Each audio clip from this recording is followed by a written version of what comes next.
Hey there, and welcome back into the Direct Selling Accelerator podcast. My name is Sam, and today I'm going to be walking you through my 10 simple steps to transform your Facebook posts. I'm going to show you how to make your posts stand out. I'm going to show you how to get attention and get results. No matter what your experience, skill level, or technical ability is, you will be able to use these tips from no matter where you're at right now. And these are the things that the experts and the pros use out there every single day to make their posts pop. So join me. We're going to have a bit of fun.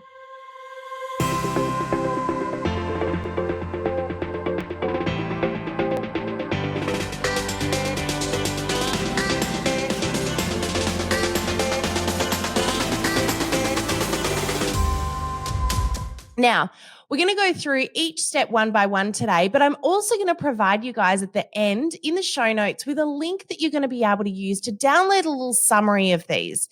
So let's walk through them. I've got 10 steps, 10 things that I use and my team uses and our clients use when it comes to making their posts stand out. Now, these are things that we think about each and every time we go to create a new post for our page.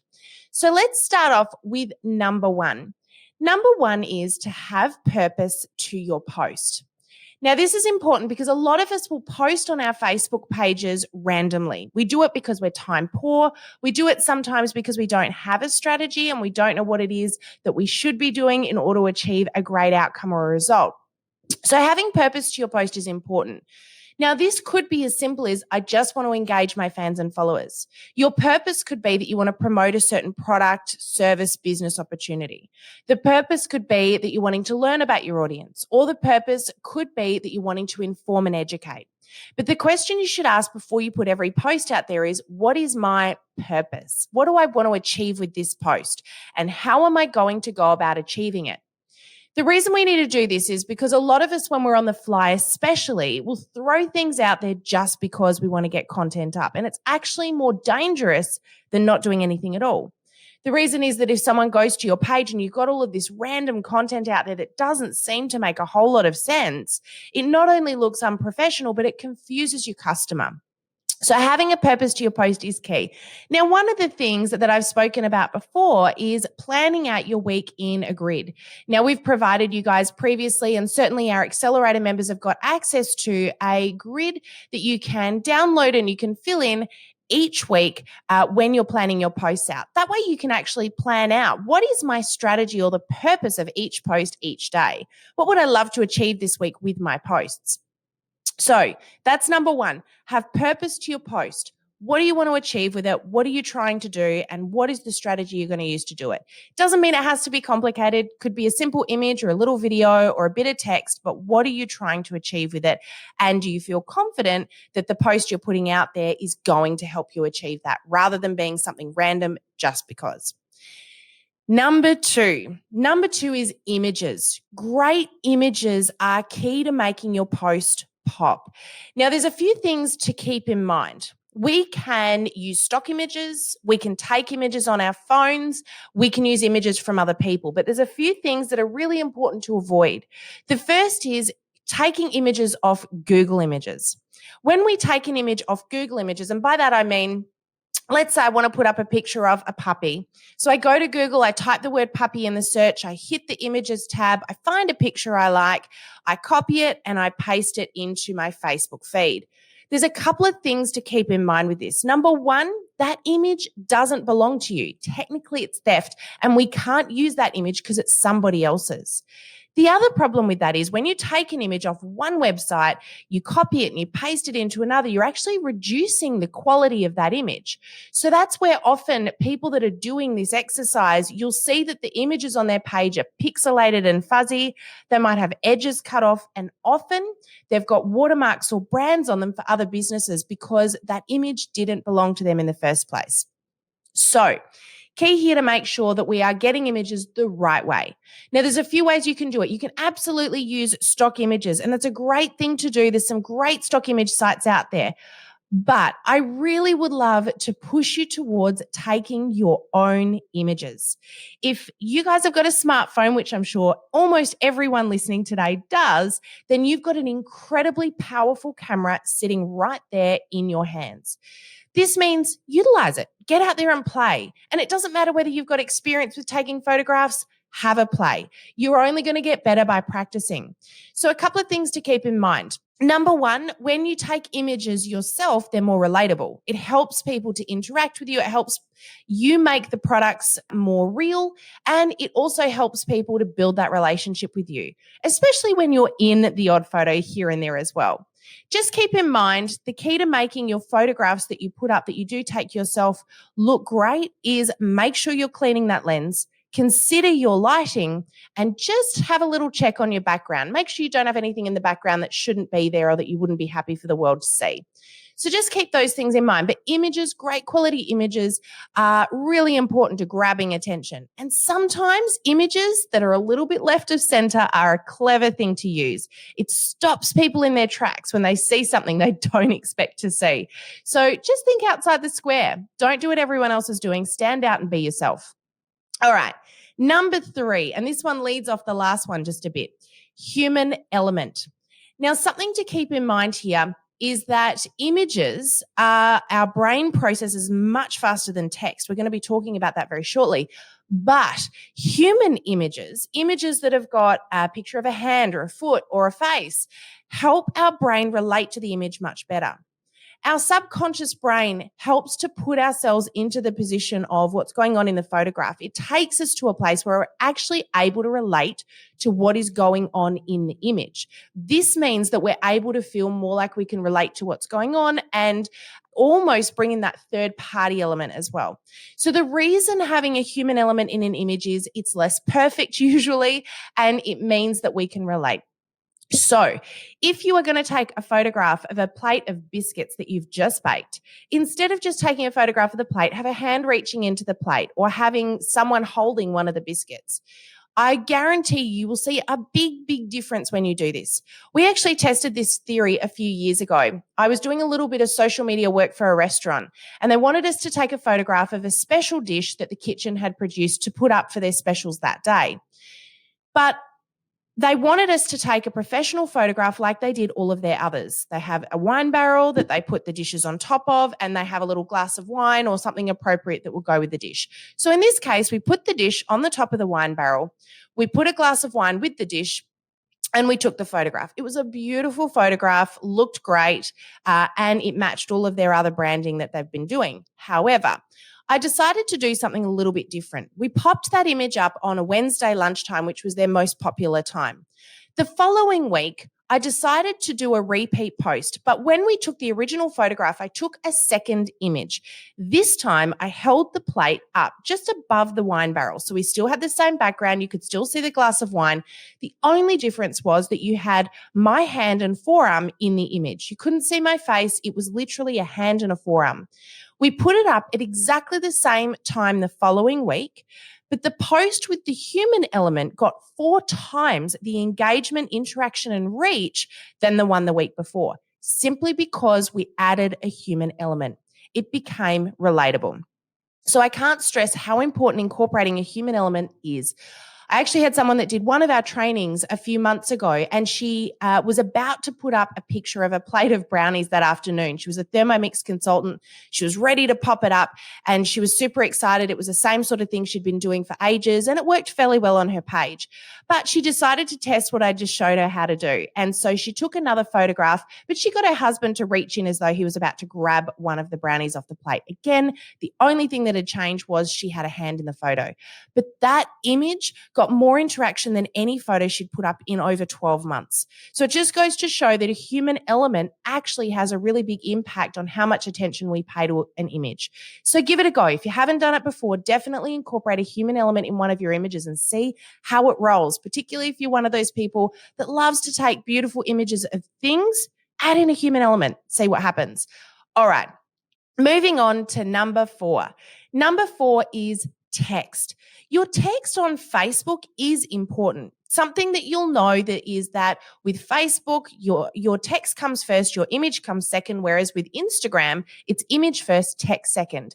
This means that on Facebook, we've got the opportunity to grab people's attention really quickly with the right text. But something to note is that images are processed by our brain 60,000 times faster than words. So what does this tell us? It tells us that number one, as I've already mentioned, the image is important. But number two, text can work really well if we grab their attention in a few words. You've got one sentence at the very start of your post to grab someone's attention quickly. It's great to do it by making a statement that's going to get their attention or asking a question that's going to make them think in order to get them to read the rest. There's nothing wrong with doing a long post. Just be aware that if you want them to read it, they're going to need to be grabbed in those first few words. So say something to grab their attention, ask a question to grab their attention, or use your image to grab their attention. The latest statistics on Facebook show that between 40 and 70 characters are the optimum number of characters for the most success to have. Now, this is an average. I have seen really long posts do really, really well. But one thing that I know all of those posts do extraordinarily well to make that work is the first few words. So keep in mind that your text does need some thought if you're going to make your post succeed. And if you're unsure, test a few different things. Test the same post several times over a number of weeks using slightly different words. Try a few different things. I am a huge fan for trialing and testing. It's how you get success in any marketing because no marketer out there worth their weight in salt can tell you exactly what's going to work without first testing. So I encourage you, if you're not sure what to do, have a crack at a few different things, play around, experiment, but make sure that you watch the results because it's going to help you do better next time. All right, moving on to number 5. Number 5 is to avoid steering people away from Facebook too often. It's really tempting, especially when we're time poor, to put links on our Facebook page all of the time. So, take people to a YouTube video or an article. These things are great to do every now and again, but keep in mind that when you're doing this, you are taking people away from Facebook, which does two things. The first thing it does is it interrupts people's pattern of behavior, which they don't generally like you doing, especially if they're just scrolling through their Facebook feed, entertaining themselves. They see something they like, they're going to have to go away from Facebook if that thing that they like is a link that you've directed them to. The other thing to keep in mind is that Facebook doesn't want you to take people away from Facebook. It wants people to stay on the platform. So therefore, it's unlikely to push your links out to as many people. Now, whilst I say not to do this too often, it absolutely is something you can do every now and again. Just be mindful that it shouldn't be every post. And when you do it, it's not likely to go as well as a post that is housed on Facebook. So one of the things you could consider is how could I organically load this up to Facebook? So for example, if you want to post a video, and it happens to be a video that you own, rather than sending them to a YouTube link, you could simply load that video straight up organically to Facebook. However, if your strategy is you want to promote your YouTube channel, then absolutely send them to your YouTube page. Just be aware you're taking people away from the platform. And if you do it too often, it's not likely your post will get seen by as many people. Okie dokie. Number 6, use video and Facebook Live wherever possible. Facebook favors video, and above all, it favors Facebook Live. Now, right now, a few of you are cringing in your boots because you're thinking, I'm not comfortable with Facebook Live and I don't like doing video. This doesn't have to mean that your face is on camera. If you're not comfortable with that, that's really okay. There are so many different ways you can utilize videos on Facebook. This could be done by simply using a boomerang every now and again. It could be by utilizing Animoto. I love Animoto, and I'll pop a link in here for a 30-day free trial for everyone that wants to grab that, because Animoto is a fantastic app we use every single day that turns still images into beautiful video. If you're like me, you've got an image graveyard sitting right there in the gallery on your mobile phone. So why not use some of those images and turn them into a beautiful little video? You can have text overlay, music in the background. It's a great way to incorporate video into your Facebook content. Another way you can incorporate video or even lives is interviews. If you don't want to be the only one on the camera, grab someone else who's an expert in your field, someone else from your business or your company, even one of your leaders. Get them to come in and talk with you or demonstrate with you. It makes it a little bit more comfortable. But again, there's loads of ways you can incorporate video and Facebook Live, and it doesn't all have to be you speaking or standing in front of a camera.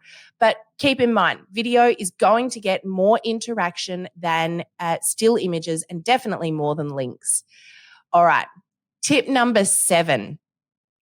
Use great design programs to make your posts pop. Now, if you have heard any of my podcasts or my trainings, you've heard me talk about things like Canva, Typorama, some of these amazing programs out there that make your posts look awesome. And do you know what else I love about these programs? They save you time. I'm not the most creative person on the planet, so I need all the help I can get, but I know what looks good when I see it. So the thing I love about Canva, Typorama, even WordSwag, all of these great apps and programs is that they've got templates ready to go. So if I know I want to put a post up using a particular image, or I've got a quote I want to use, but I want it to look really good, I can go into these apps and in seconds, I can have created a really great looking post that I can put on Instagram, Facebook, wherever I want it to go. And it's mine. And in a lot of cases, if I want to brand it, I can do that too. So I love these programs.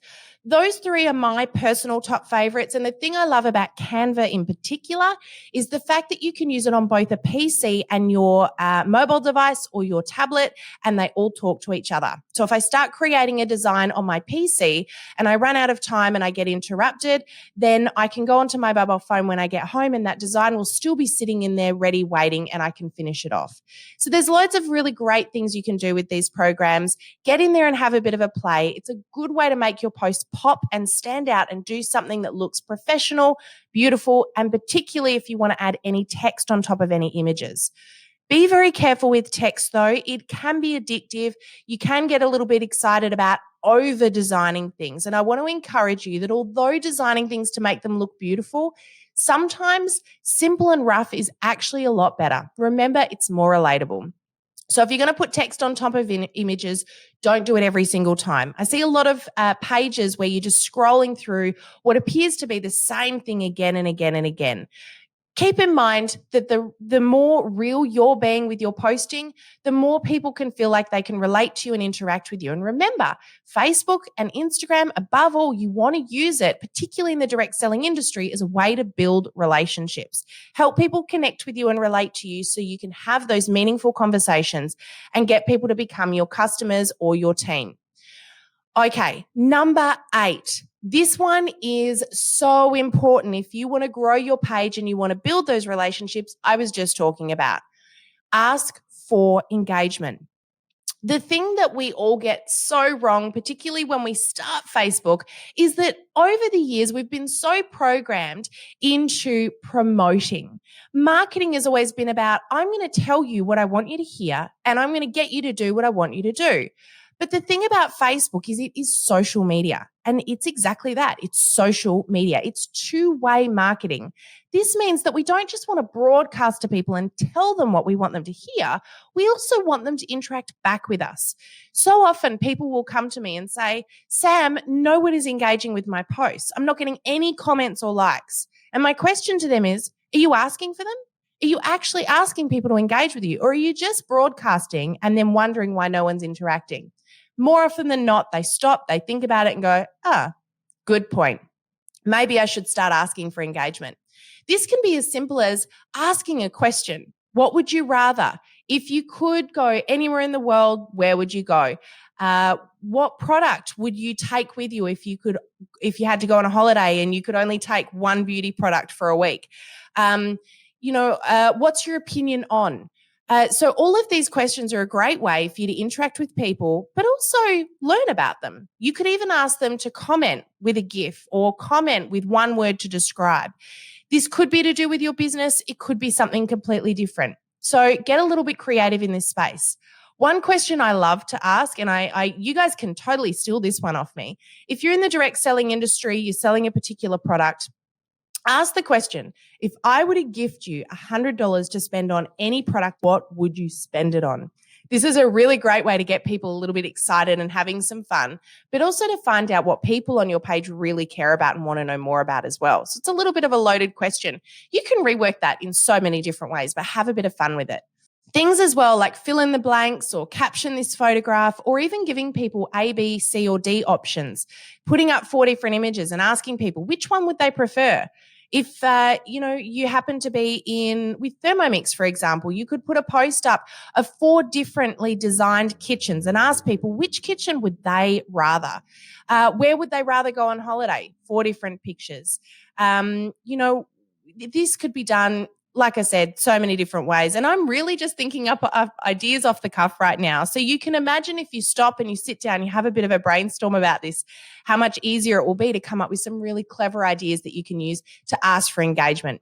One little key here when it comes to asking for engagement is to make sure that you interact back with people and respond back. Don't post and run. That's really important. Alrighty, we're up to number 9. Second to last tip to make your post stand out on Facebook. Now, this one here is the key to everything. If you can get this one right, then you'll never have to ask any more questions ever again about what to post next on Facebook, because this one will nail it for you. But I also know that this is one that makes a lot of you guys really stressed, because we struggle a lot to work this one out. And we struggle because we resist against it. And I'll explain why in a moment. This one is know your audience. The point of posting on Facebook is to engage and interact with our perfect key customers. The question you have to ask yourself is, who am I interacting with and how should I be interacting with those people? So, for example, if you were to sit with a friend in a cafe to have a coffee with them and a bit of a chat or a catch up, how would that conversation go? Would you just simply sit there and talk about whatever for the sake of it? Or would you stop and consider, what is this person interested in? What are our things in common? What conversation did I have with them last time I met with them? What do I know about them? You wouldn't just randomly throw conversation out there for no real reason and then expect to have a really great time at your catch up. And it's the same thing when it comes to posting to Facebook. If you know what your customers are likely to want to hear about, then you'll be posting those sorts of things. And it's going to be natural that they not only interact with you, but you attract more of those like-minded people. Now, the reason we resist against this is because we think, if I get really specific about who it is that I'm speaking to, I'm going to be alienating other potential customers out there. And I don't want to be losing money in my business. Here's the thing. The more specific you get about who it is that you're speaking to, the more likely it is that you're going to attract other people outside of that parameter as well. The reason is because people know you know your stuff. They also can see that other people are interacting with you and relating with you, and they want to know what all the fuss is about. So get really specific. You can have several different key perfect customers. That's okay. But just keep in mind, when you're putting a post up there on social media, who are you speaking to? What sort of language should you use? What sort of images would get their attention? If your key perfect ideal customer is a middle-aged man that's got a couple of kids, he's a career-based guy, and he's looking for a new focus in life, then when you put a photograph up on Facebook, let's just say you want to put up a post about something to do with your business and you go to a stock image site, the image you should be posting would be an image that person would relate to. You wouldn't put up a picture of a young mum in that instance because it wouldn't make sense. Likewise, if your key perfect customer is a young mum who is looking for a career opportunity, she wants to start taking care of herself, she wants some independence, she's only got a few hours a week, but she really wants to feel valued, supported, important in her life, then when you put a post out there on social media, it's probably worthwhile putting an image up of a picture of a mum with a couple of kids who's busy but doing her makeup. So this would be something to keep in mind if you know who it is that you're reaching. So just stop and think about it. If you haven't done it before, we've got a podcast that was put up a few weeks ago where we spoke about identifying your avatar. Get in there and check that one out. It's a really worthwhile one to have a bit of a look at. And we've also got a little cheat sheet in there you can download and have a bit of a play with. All right, number 10, very, very last one here, but probably the most important when it comes to success on your social media page. And this is the 80-20 rule. Now, when I say the 80-20 rule, I want to unpack this for a little moment. The 80-20 rule is that 80% of all of your content on Facebook should be engaging, informative, interactive, and entertaining to your target customer. And only when you get that right do you then earn the right to do 20% of self-promotion. But what I want to unpack here is that really all this rule means is your page should be first and foremost about providing value. Ask yourself the question before you put the post up there. Am I providing value? Am I providing value to my target customer? Am I helping by tapping into something that they value that's important to them? Or am I addressing a pain point or a concern or a problem that they want to solve? Am I providing value, or is this post all about me? Keep in mind that your posts should not be posts that you want to see, because often you've moved past the point of pain. You're helping other people solve it. Maybe you're with a cosmetic or a beauty company and you came across this beauty company and you now have products that you love that make your skin feel amazing. The thing is that you're at a different stage to a lot of your target customers, because the target customers you're appealing to are people that want to improve their skin. But yours is already improved. So the sort of things that you want to see on social media might be very different to the things that they want to see. So think about, hey, what would old Sam want to see or hear when she was trying to deal with her skin concerns? And really think about, how can I provide value to that person that is not about self-promoting? When someone sniffs that you've got an agenda, they're so much less likely to pay attention to your page. So if every post is about improving the skin by buying from you, they don't feel you're providing them value. But when you give them tips and tricks, information, value that taps into things that are important to them, things that they actually care about, and they feel like you have no agenda behind it, but really you're there to build a relationship, people are going to be so much more likely to interact with you. They're going to take that little step because it's not so scary, and they're going to start building the relationship with you, watching you and warming up to you. Don't forget what we said when we talked about Avatar. It is not about hello and will you marry me? And that's what a lot of us do. We meet someone for the very first time on Facebook and we jump straight to the sale. We jump straight to promote because it's what we're programmed to do. But just like getting married to somebody, the first time you meet them, you start to warm them up. You date them, you build a relationship with them, you get to know them. The thing about the direct selling industry, guys, and I want to finish off on this note, is that it is all about the long-term relationship building. If we want to build a sustainable business that we love, that's filled with customers that bring us joy, that grow our business long-term, then we also need to be thinking about the long-term relationship with the customer. You guys want raving fans and followers, people that tell the world about you, that share your product and service with their friends because they love you so much, they get you, and you have helped them. You provide them value. So they feel like they want to give that back to you as well. Whereas if we jump straight into Facebook and all we ever do is self-promote, people just feel like we're just there to sell, and it doesn't build a relationship. We might get sales, but the sales are one-offs. They're not long-term relationships with raving fans and followers. So that finishes up our 10 top tips to improve your Facebook posts. And number 10, my most important, be focused on always providing value to your perfect customer. So guys, I hope you got loads out of this session today. I'm going to give you access to our free download, our 10 top tips to improve your posts on Facebook. We're going to pop it in the show notes. So you can download that cheat sheet, and all of the tips I've just gone over, we've got a little summary in there for you so you can go over them, have a good think about them. And I encourage you to have a little bit of a brainstorm, some posts that can help you achieve some of these things. Have a bit of fun with it though. Just remember, don't put too much pressure on yourself. You guys are all amazing, and I know that you can do this. So have a really amazing week. Look forward to seeing you again on the podcast next week. But God bless, and bye for now, guys.